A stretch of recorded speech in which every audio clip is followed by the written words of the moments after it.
घर का माहौल ऐसा था मानो हर दीवार किसी अनकहे दर्द की गवाह बन चुकी हो। हर किसी की आंखों में गुस्सा, पछतावा और बेबसी साफ दिखाई दे रही थी। तभी सामने खड़े व्यक्ति ने गहरी सांस लेते हुए कहा, भाई साहब, अगर आपको सच में लगता है कि गलती हमारी है, अगर आपको लगता है कि हम अपराधी हैं, तो फिर एक काम कीजिए, आज और अभी इसी वक्त हमसे सारे रिश्ते खत्म कर दीजिए। उसके शब्दों में दर्द भी था और चुनौती भी। कमरे में मौजूद हर इंसान कुछ पल के लिए बिल्कुल खामोश हो गया। किसी के पास जवाब नहीं था। ऐसा लग रहा था जैसे समय भी वहीं ठहर गया हो। सामने खड़े परिवार के लोगों की आंखों में आंसू थे, लेकिन किसी की हिम्मत नहीं हो रही थी कि कुछ बोले। तभी एक तेज आवाज गूंजी, बस, बहुत हो गया, अब और नहीं। ये आवाज सुनते ही सभी की निगाहें उसी तरफ मुड़ गईं। दादाजी का चेहरा गुस्से से लाल था, जबकि दादी की आंखों में केवल दर्द था।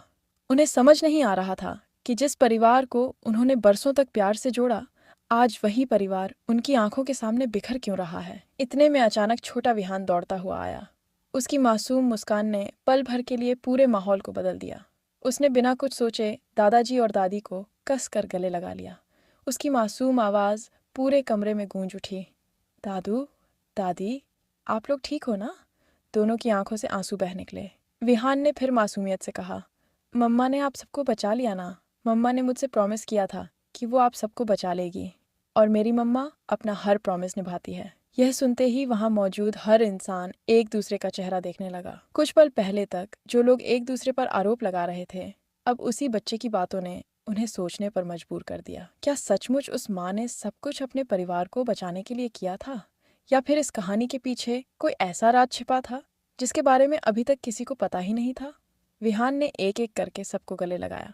उसकी आंखों में खुशी थी, क्योंकि उसे लग रहा था कि अब सब कुछ पहले जैसा हो जाएगा। उसने मासूमियत से कहा, मैं आप सबको बहुत मिस कर रहा था।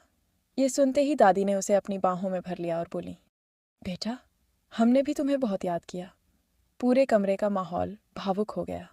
कुछ देर पहले जहां रिश्ते टूटने की बात हो रही थी, वहीं अब प्यार और अपनापन फिर से लौटता हुआ दिखाई दे रहा था।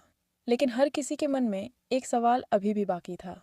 आखिर वह कौन सी सच्चाई थी जिसने इस परिवार को इतनी बड़ी परीक्षा में डाल दिया? क्या यह कहानी यहीं खत्म हो जाएगी, या अभी सबसे बड़ा तूफान आना बाकी है?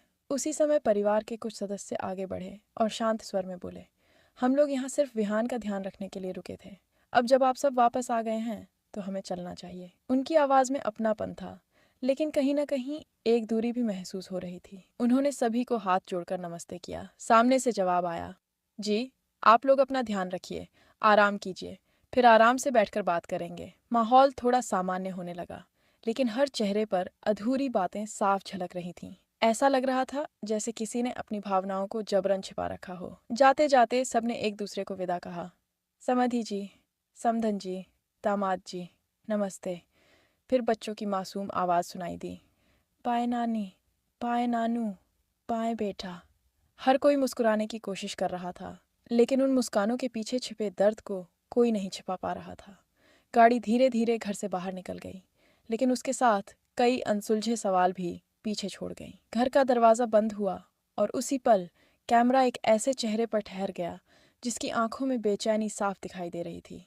उसे शायद वह सच पता था जो अभी तक पूरे परिवार से छिपा हुआ था, और यही सच आने वाले समय में इस परिवार की किस्मत बदलने वाला था।